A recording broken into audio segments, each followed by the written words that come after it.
عبادت کا ثواب اللہ عطا فرماتے ہیں۔ اور یہ فجر کی نماز کے بعد کا وقت بہت قیمتی وقت ہے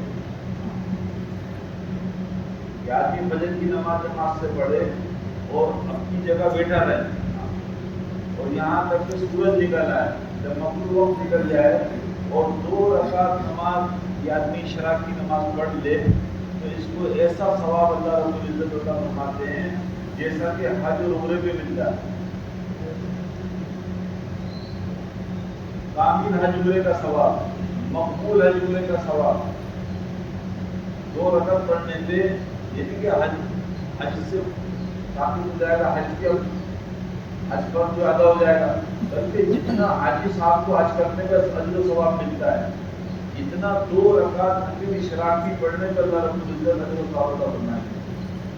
اور 2 رکعت نماز اشراق کی اور پڑھ لے، 2 رکعت نماز اشراق کی اور پڑھ لے تو پورے دن کے کاموں میں اللہ اس کی کفایت فرماتے ہیں، اس کی اللہ مدد فرماتے ہیں، آسانیاں پیدا فرماتے ہیں، سہولتیں پیدا فرماتے ہیں۔ حدیث میں آتا ہے کہ جو آدمی فجر کی نماز کے بعد اور عصر کی نماز کے بعد حدیث قدسی کا مفہوم ہے تھوڑی دیر مجھے یاد کر لیا کرے، میں درمیانی اوقات میں اس کی کفایت کروں گا۔ ابھی تو خالی بیٹھے تھے مسجد کے اندر، تو خالی بیٹھنا بھی یہ بھی اجر سے خالی نہیں ہے کہ نماز کے انتظار میں بیٹھنے والے کو وہ ثواب ملتا ہے جیسا نماز پڑھنے والے کو ثواب ملتا ہے۔ یہ جو آدمی اپنے گھر سے وضو کر کے چلے تو ہر قدم پہ ایک نیکی ملتی ہے اور ایک گناہ معاف ہوتا ہے۔ اور جب آدمی نماز فرض نماز ادا کرتا ہے تو اللہ اس کی مغفرت فرما دیتے ہیں۔ اور نماز کے بعد جتنی دیر آدمی باوضو بیٹھا رہتا ہے تو اس کے لیے یہ فرشتے دعائیں کرتے ہیں کہ اللہ اس کو راحت دیجیے، اس کو رحمت کیجیے، پل صراط کا راستہ اس کے لیے آسان کر دیجیے، اللہ سے راضی ہو جائیے، اس کو جنت عطا کر دیجیے۔ فرشتے دعائیں کرتے ہیں، کب تک دعا کرتے ہیں؟ جب تک آدمی نماز کے بعد باوضو بیٹھا رہتا ہے، جب تک اس کا وضو باقی رہتا ہے فرشتے اس کے لیے دعا کرتے رہتے ہیں۔ اور جب یہ مسجد میں بیٹھ کے دنیا کی باتیں شروع کر دیتا ہے تو فرشتے دعا کرنا بند کر دیتے ہیں، بلکہ فرشتہ تو کہتا ہے اس سے، یہ فرشتہ دعا کرنے والا فرشتے جو کہتے ہیں وہ اللہ کے ولی چپ ہو جا، اللہ کے ولی چپ ہو جا۔ آدمی نہیں مانتا، پھر دنیا کی باتیں کرتا ہے مسجد میں بیٹھ کے، اور فرشتہ کہتا ہے وہ اللہ کے بندے چپ ہو جا، نہیں پھر بھی نہیں مانتا، اور تیسری مرتبہ یہ کہہ کے فرشتہ او اللہ کے دشمن چپ ہو جا۔ یہ فرشتہ جو ابھی تک دعا کر رہا تھا چلا جاتا ہے۔ تو جب تک آدمی وضو نماز کے فرض نماز کے بعد میں مسجد میں بیٹھ رہتا، خالی بیٹھنا کچھ نہیں کرنا، صرف بیٹھا ہوا ہے نماز کے بعد، ذکر کرے گا اس کی فضیلت الگ ہے۔ مسجد میں نماز کے بعد خالی بیٹھے رہنا، خالی بیٹھے رہنے پہ فرشتہ دعا کر رہا ہے، جب تک بیٹھا رہے گا دعا کرتا رہے گا باوجود۔ جب دنیا کی بات کرے گا اللہ کے ولی چپ ہو جا، وہ اللہ کے بندے چپ ہو جا، اور نہیں مانتا وہ اللہ کے دشمن چپ ہو جائے گی، چل دے گا۔ کہتے ایک نماز سے دوسری نماز کے درمیان، ایک نماز سے دوسری نماز کے انتظار میں بیٹھے رہنا، یہ گناہوں کو ایسے دھو دیتا ہے یہ عمل کہ جیسے صابن سے کپڑے کو دھو دیا جاتا ہے۔ اور جب تک آدمی نماز کے انتظار میں بیٹھا رہتا ہے جی کیسا ثواب ملتا ہے؟ جیسا نماز پڑھنے والوں کو اجر ملتا ہے۔ میرے بھائی بزرگوں دوستوں، جو آدمی صبح اٹھ کے مسجد کی طرف جاتا ہے، جو آدمی صبح اٹھ کے مسجد کی طرف جاتا ہے اس کا ہاتھ میں رحمان کا جھنڈا ہوتا ہے، اور جو آدمی صبح اٹھ کے بازار کی طرف جاتا ہے اس کا ہاتھ میں شیطان کا جھنڈا ہوتا ہے۔ یہ مسجدیں جو ہیں دنیا میں اللہ کے گھر ہیں، اور اللہ پاک اپنے گھر پہ آنے والے کے احترام کرتے ہیں، جیسے ہم اپنے مہمانوں کا احترام کرتے ہیں۔ میرے بھائیو بزرگوں دوستوں، اللہ پاک ہمیں مسجد والا بنا دے۔ حضور صلی اللہ علیہ وسلم نے ہمیں مسجد والا بنا کے چھوڑا تھا۔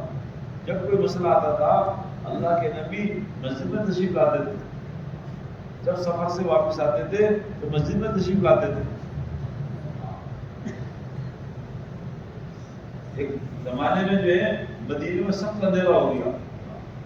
ایک تابعی جو ہے صحابہ کے پاس آیا, ان سے پوچھا کہ حضور صلی اللہ علیہ وسلم کے زمانے میں جب کبھی ایسا ہوتا تھا کیا کرتے تھے اللہ کے نبی؟ کہنے کہ اللہ کی پناہ, حضور صلی اللہ علیہ وسلم کے زمانے میں تو ذرا سے بھی ہوا تیز چل جاتی تھی تو ہم لوگ مسجدوں کو دوڑ جاتے تھے.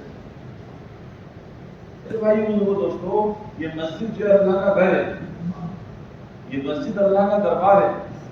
دنیا کے سارے آفس, سب کے گھر کے, سب کے دروازے بند ہو جاتے ہیں, لیکن اللہ کا دربار ہمیشہ کھلا رہتا ہے. اللہ پوری کائنات کے مالک ہیں. اللہ نے زمین بنائی ہے, اللہ نے آسمان بنایا ہے, اللہ نے چاند بنایا ہے, اللہ نے سورج بنایا ہے, یہ دن رات اللہ نے بنائے ہیں. موت اور زندگی کے مالک اللہ ہے. پوری کائنات اللہ نے اپنی دست و قدرت سے بنائی ہے. اللہ نے ہمیں آپ کو بنایا ہے, اور بڑے بڑے اللہ نے ہم پہ انعامات, احسانات اللہ نے ہم پہ کیے ہیں, جس کا ہم شکر بھی ادا نہیں کرتے. اور اگر اللہ کے احسانوں کا ہم شکر ادا کرنے لگ جائیں گے اور اللہ نعمتوں کو اور بڑھا دیں گے. کیسی بڑی بڑی نعمتیں اللہ نے ہمیں عطا فرمائی ہیں کہ تمام مخلوقات میں سے چھان کے سب سے اشرف مخلوق یعنی انسان بنایا, اور انسانوں میں سے چھان کے اشرف الناس یعنی مسلمان بنایا, اور تمام امتوں میں سے چھاڑ کے سب سے اچھی امت میں ہمیں پیدا کیا, سب سے اچھے نبی ہمیں عطا فرمائے, امام الانبیاء محمد رسول اللہ صلی اللہ علیہ وسلم ہمارے نبی, اور آخر امت میں اللہ نے ہمیں پیدا کیا. چھوٹے چھوٹے ہم پہ بڑے بڑے اجر کے وعدے کیے. میرے بھائی بزرگوں دوستو, جب اللہ کی نعمتوں کا شکر ادا کریں گے اللہ نعمتوں کو اور بڑھائیں گے. موسیٰ علیہ السلام کا زمانہ ہے. موسیٰ علیہ السلام کوئی دور پہ جا رہا ہے, ایک آدمی ملتا ہے, موسیٰ علیہ السلام کہاں جا رہا ہوں؟ مالدار آدمی ہے, حیثیت والا آدمی ہے. موسیٰ علیہ السلام کہاں جا رہے ہیں؟ کہ کوئی دور پہ اللہ سے ملاقات کے لیے جا رہا ہوں. کہ موسیٰ اللہ نے مجھے بہت دولت دی ہے. آدمی کہہ رہا ہے وہ مالدار آدمی, اور اتنی اللہ نے مجھے نعمتیں دی ہیں کہ میں اللہ کی عبادت بھی صحیح طریقے سے نہیں کر سکتا. اتنی نعمتوں کی مشغولی ہو گئی. اللہ سے پوچھ کے تو بتاؤ کہ میں کیا کروں, یہ میری مشغولی کیسے کم ہو, یہ نعمتیں کیسے مشغولی کیسے کم ہو. نعمتوں کی اللہ نے بھرمار کر رکھی ہے میرے لیے. اور موسیٰ علیہ السلام نے فرمایا ٹھیک ہے باری تعالیٰ سے پوچھ کر بتلاؤ.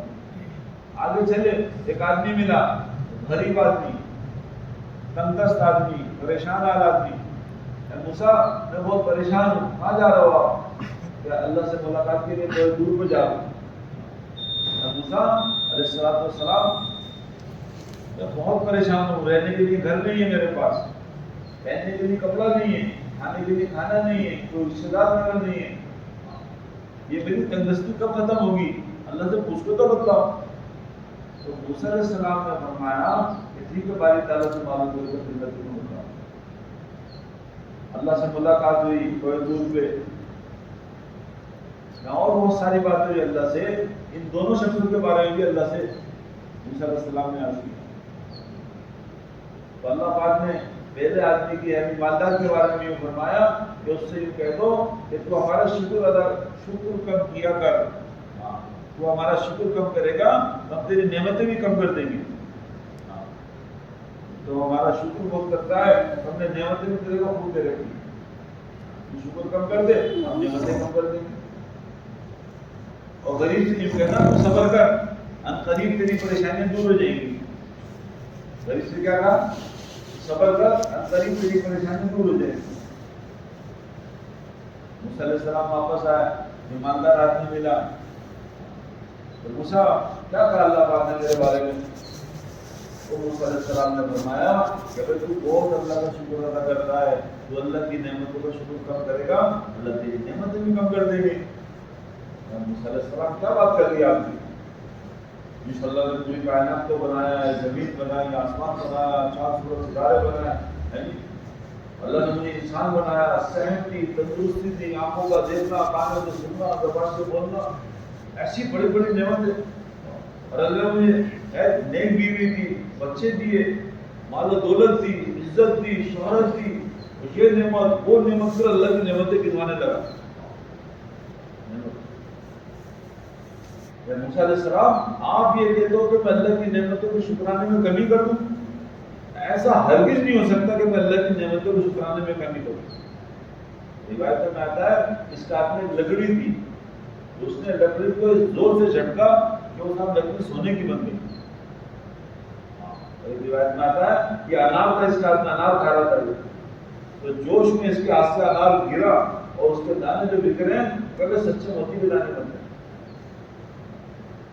شکر کرنے پہ نعمت بڑھتی ہے، غریب آدمی کے راستے میں۔ موسیٰ علیہ السلام میرے بارے میں کیا کہا اللہ پاک نے؟ موسیٰ علیہ السلام نے فرمایا کہ بھائی تو صبر کر، ان اللہ مع الصابرین، اللہ صبر کرنے والوں کے ساتھ ہوتا ہے، اور ان قریب ہر پریشانی کے بعد راحت آتی ہے، ان قریب تیری پریشانی دور ہو جائے گی، گھبرا مت، جلدی تیری پریشانی، تو صبر کر۔ تو کہنے لگا موسیٰ علیہ السلام کس چیز پہ صبر کرو؟ کچھ اللہ نے مجھے دیا ہو تو صبر کرو نا۔ رہنے کے لیے گھر نہیں ہے، پہننے کے لیے کپڑے نہیں ہے، کھانے کے لیے کھانا نہیں ہے، بیوی نہیں ہے، بچے نہیں ہے، رشتے دار نہیں ہے، یہ نہیں ہے، وہ نہیں ہے، یہ پریشانی، وہ پریشانی، یہ مصیبت، وہ مصیبت، وہ مصیبتوں کا رونا رونا شروع کر دیا۔ کس چیز سے صبر کرو؟ کہہ رہا تھا کیونکہ کہ ہوا کا ایک جھونکا آیا، بدن پہ کپڑے نہیں تھے اس کے، ایک لنگوٹ ندی ہوئی تھی، چھوٹا سا کپڑا تھا، اس سے اپنے لنگوٹ ندی ہوئی تھی۔ ان کا کہ ہوا کا جھونکا آیا اور لنگوٹ بھی اڑ گئی۔ دوسری روایت میں آتا ہے کہ اس نے اپنے جسم کو جو ہے درخت کے پتوں سے ڈھک رکھا تھا، اپنے جسم کو درخت کے پتوں سے ڈھک رکھا تھا، ہوا کا تیز جھونکا آیا تو پتے بھی اڑ گئے۔ میرے بھائیوں میں دوستوں، یوں کہا کہ شکر سے نعمتیں بڑھتی ہیں، اور صبر کرنے والوں کے ساتھ اللہ ہوتے ہیں۔ پریشانی کا ڈھنڈورا پیٹنے سے پریشانیاں کم نہیں ہوتی،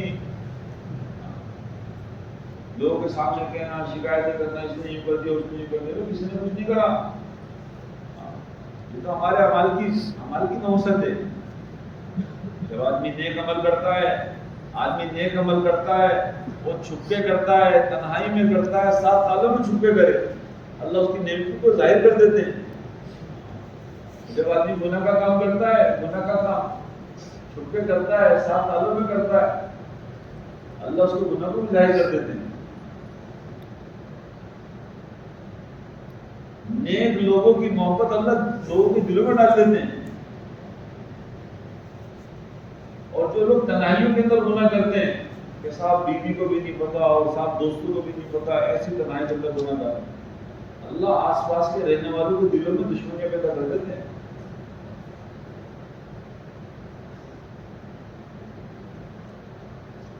اچھے کام کریں گے اس کا بدلہ اچھا ہے۔ ہمارے اللہ دعا کرتے ہوئے کہتے کہ بھئی نیکی کا بدلہ کبھی برا نہیں ہوتا اور برائی کا بدلہ کبھی اچھا نہیں ہوتا۔ نیکی کا بدلہ کبھی برا نہیں ہوتا، نیک عمل کریں گے اس کا بدلہ نیکی میں اچھا نہیں ہوتا، برا عمل کریں گے۔ میرے بھائی بزرگوں دوستو، اللہ رب العزت نے محنت دی ہے، ختم نبوت کے صدقے نے کام دیا ہے۔ وہ کام کیا ہے کہ دین کی مبارک محنت، ہم سب کو اس سے ذمہ دار بنایا ہے۔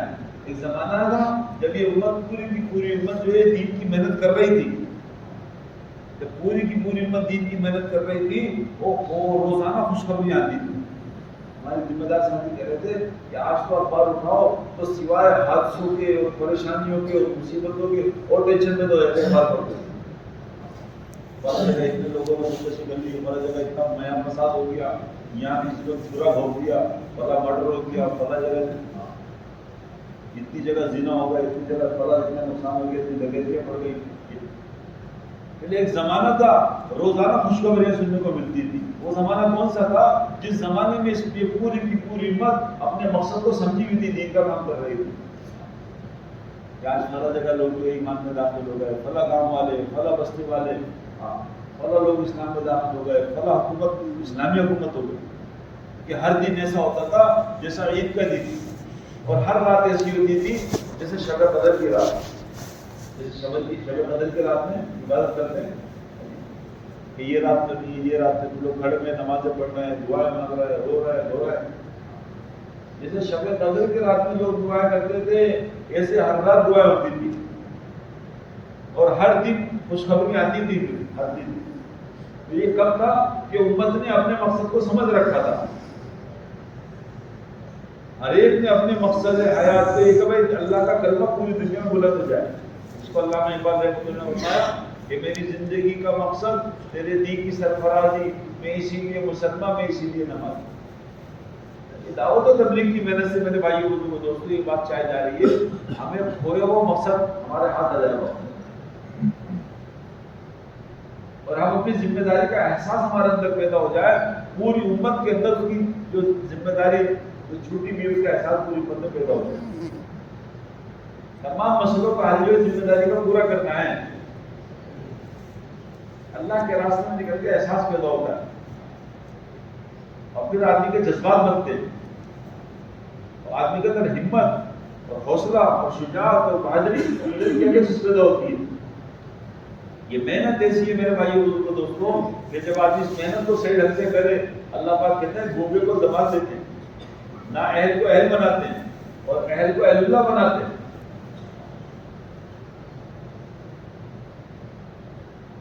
پڑوس کے ملک کے مفتی زین العابدین صاحب تھے، ہمارا آئے ہوئے دہلی میں، بیان کر رہے تھے، کہہ بھائی دلی والوں یہ کام کو کرنے رہے، ہمارے یہاں تو جو ہے نا گونگے بیٹے بھی اس کام کو کر رہے ہیں، ان کو ماشاء اللہ زبان والے، ان کو ماشاء اللہ بڑے بڑے صلاحیت والے لوگوں کو اور کارگزاری سنائی مفتی صاحب نے، عجیب کارگزاری سنائی۔ اس کارگزاری سے سبق ملتا ہے کہ ہر آدمی دین کا کام کرتے، جب گونگے بیٹے دین کا کام کرتے تو ہم بھی نہیں کر سکتے۔ ایک گونگے نے دوسرے گونگے کو شب جمعہ پہ لیے، شب جمعہ ہوتا تھا کراچی میں، دعوت دی، اشاروں میں، تو دوسرے گونگے نے اشارہ دے کہا میرے پاس ٹائم ہے تو اپنا کام کرو، جب تم جاتے ہو من نہیں کرتا اپنا کام کرو۔ تو گونگے کو بڑا غصہ کہ میں نے اتنا سمجھایا، اس نے میری بات مانی نہیں۔ یہ گونگا مسجد میں گیا اور مسجد میں جا کے اس نے وضو بنایا، اور وضو بنا کے مسجد میں جا کے نماز کی نیت باندھی، اور نماز میں پتہ نہیں کیا کیا پڑھتا رہا، اور نماز پوری کرنے کے بعد بہت دیر تک دعائیں مانگتا رہا، اور پھر دعا مانگنے کے بعد پھر واپس آیا اپنے دوست کے پاس، اور دوست سے کہا نیچے بیٹھو، تو نیچے بٹھایا، دوست کو نیچے بٹھایا، جیب میں سے ایک ماچس کی ڈبی نکالی اور تھوڑا سا گٹا کھودا، جیسے بچے گڑا کھودتے ہیں کچی مٹی میں سے، ایک تینی نکال کے نیچے رکھی اور دوسری تینی جلا کے اس کے پاس رکھی، اور اشارے سے کہنے لگا یار جب مریں گے نا قبر میں جائیں گے، اشارے سے بتایا اس نے، اور ماچس کی تینی جلا کہا کہ اسی طرح اگر تو مر گیا تو قبر کے اندر تیری آگ جلے گی، اور اشارے سے کہا سانپ ڈسیں گے تجھے، اور ایسے سمجھا کہ اسی حالت میں اگر تو مر گیا تو یہ پسلیاں جو ہے نا قبر کے اندر ایسی بچ جائے گی کہ پسلیاں ایک دوسرے میں گھس جائیں گی، تجھے ایک آدمی کو رکا تو اس کے تو روکے کھڑے ہو گئے، بدن کے بعد کھڑے ہو گئے، پتہ لگا شب جمعہ میں اگلی شب جمعہ میں ساتھ میں تھا۔ تو مفتی صاحب کہنے لگے جب گونگے اشاروں میں دن کا کام کر سکتے ہیں، بھائی بہت ساری باتیں بنا سکتے ہیں، ہماری محنت سے، ہمارے گہرے سننے سے ایک آدمی کے راستے پہ آ گیا، ایک آدمی بھی نمازی بن گیا، اور جو ٹوٹی پھوٹی نماز پڑھے گا ہمیں مقبول نماز کا ثواب ملے گا۔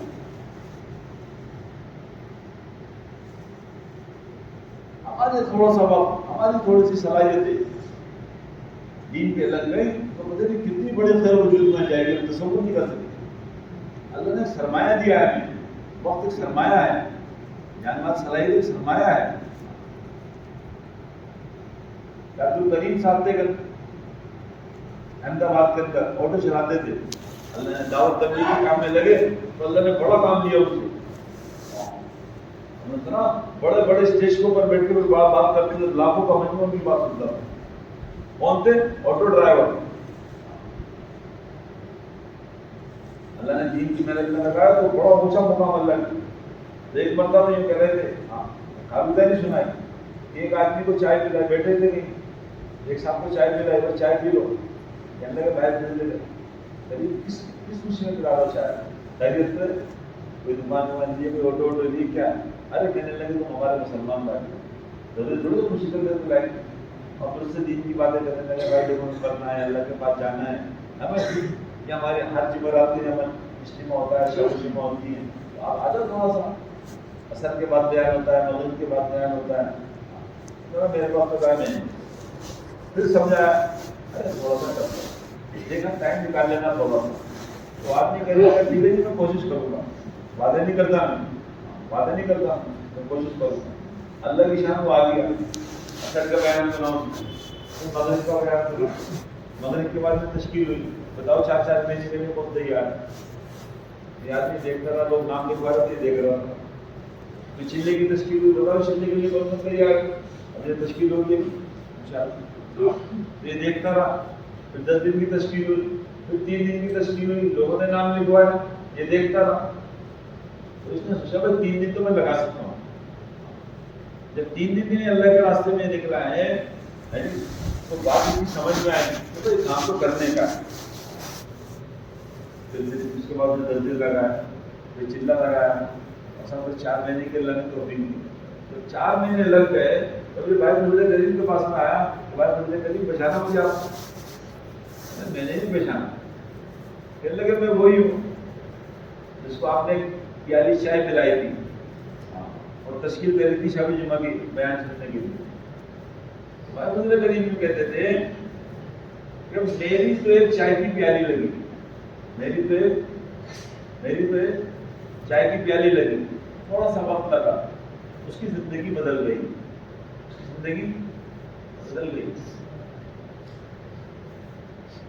میری تو ایک چائے کی پیالی لگی, تھوڑا سا وقت لگا اور اس کی زندگی, چہرہ بھی بدل گیا, لباس بھی بدل گیا, سوچ بھی بدل گئی, زندگی کا رنگ ڈھنگ سب بدل گیا 4 مہینے. میرے بھائی بزرگ تو عجیب محنت ہے, عجیب محنت.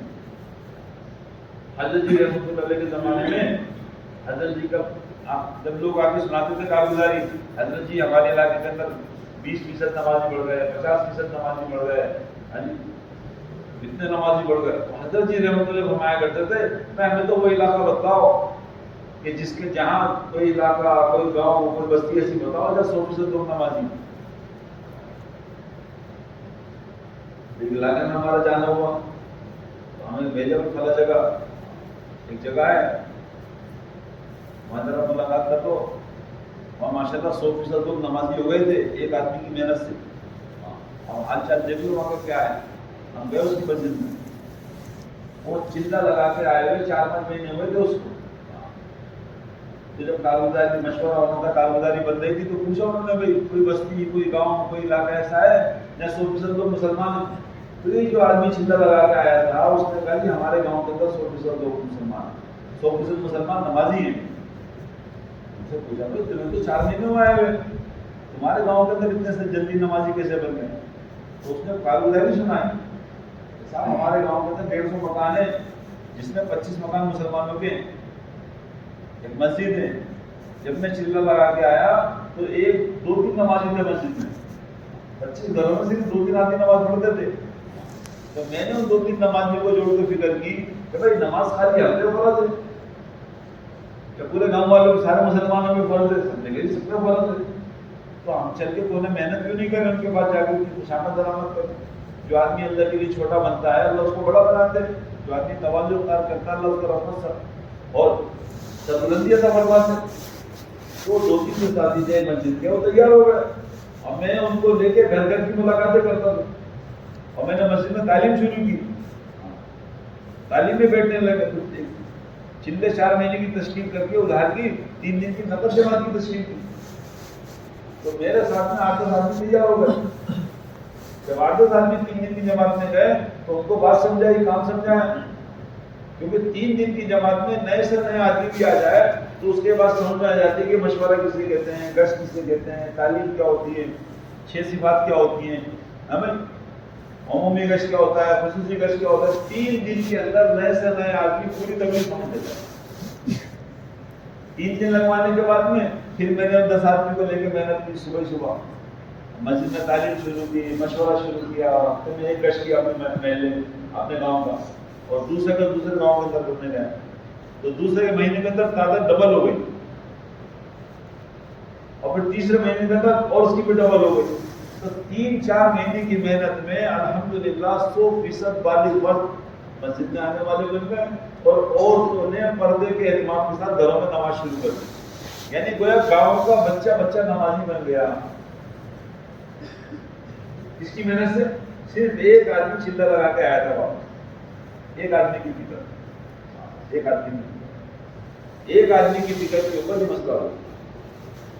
اسی طرح میرے بھائیوں دوستوں, کام کرنے کا کارگزاری تو بہت ساری, لیکن جب آدمی اللہ کے راستے میں نکل کے کام سیکھے اور مقام پہ آ کے کام کرے تو حیرت انگیز طور پر تبدیلیاں آتی ہیں. اللہ پاک ہمیں اس کام کی سمجھ عطا فرمائے. کہ نیت ارادے کریں انشاءاللہ کہ اس کام کو سیکھیں گے. اور اس کام کی پہلی سنی کیا ہے؟ 4 مہینے زندگی میں 1 مرتبہ 4 مہینے اس کام کی پہلی سنی. اس کو باقی رکھنے کے لیے ہر سال کا چلہ ہے, اس کو باقی رکھنے کے لیے ہر مہینے کے 3 دن ہیں, اس کو باقی رکھنے کے لیے ہفتے کے 2 گشت ہیں, اور اس کو باقی رکھنے کے لیے روزانہ کے 3 کام ہیں. کہ روزانہ کی تعلیم اپنی مسجد کی اور گھر کی, روزانہ کا مشورہ, روزانہ 2.5 گھنٹے گھر کی محنت, وقت سے ملاقات کریں. اس محنت کو انشاءاللہ تیار انشاءاللہ نیت ارادے کریں انشاءاللہ کہ بھائی انشاءاللہ جلد جو لوگ پڑھنے والے ہیں انشاءاللہ پڑھائی سے فارغ ہونے کے بعد میں 4 مہینے لگائیں گے انشاءاللہ. اور جو لوگ اللہ کے راستے میں چلے میں آئے ہیں, 10 دن میں آئے ہیں, 3 دن میں نیت کریں انشاءاللہ ہم بھی جلد از جلد 4 مہینے لگائیں گے. فرمایا کہ اللہ پاک نکلنا آسان کر دیں گے انشاءاللہ. نیت ارادے میں اپنے کام کوشش کرنا ہے, اللہ سے دعا مانگنا ہے, صدقہ کرنا ہے, جتنی بھی جماعتیں ہیں ان کا نام لکھوانا ہے, اور جتنی ہم کوشش کر سکتے ہیں وہ کوشش کریں گے. 2 رکعت صلاۃ الحاجت پڑھ کر اللہ سے مانگیں گے. جیسے دنیا کے کاموں کے لیے ہم اللہ سے مانگتے ہیں, ایسے دنیا کے کام کے لیے ایسے اللہ سے نکلنے کے اعتبار سے مانگیں گے, اور لوگوں کو تیار کریں گے اللہ کے راستے میں. اللہ سے مانگنا ہے, صدقہ کرنا ہے, لوگوں کی تشکیل کرنی ہے, اپنی مسجد کی جماعت میں جڑنا ہے, روزانہ کی تعلیم, روزانہ کا مشورہ, روزانہ کی محنت میں ہمیں کچھ نہ کچھ شرکت کرنی ہے, اور اس تعلیم کو اپنے گھروں میں کرنی ہے. ہفتے کا 1 گشت, ہفتے کا اپنے محلے کا, اور 1 گشت دوسرے محلے کا, اور ہفتے کا تعین کرنا 3 دن کی پابندی. یہ چھوٹے چھوٹے اعمال کریں گے تو اللہ رب العزت ہمارا 4 مہینے نکلنا اور ملکوں میں جانا اللہ پاک ہمارا آسان کر دیں گے. اللہ پاک ہم سب کو عمل کی توفیق عطا فرمائے. کہنے سننے میں جو غلطی گزاری ہے اللہ پاک معاف کر دے. اللہ پاک ہمارے اس بیٹھنے کو, کہنے سننے کو پورے عالم میں ہدایت اور مقصد سے کہنے کا ذریعہ فرمائے. وآخر دعوانا الحمدللہ رب العالمین. سبحان اللہ وبحمدہ, سبحان اللہ, نشهد ان لا اله الا انت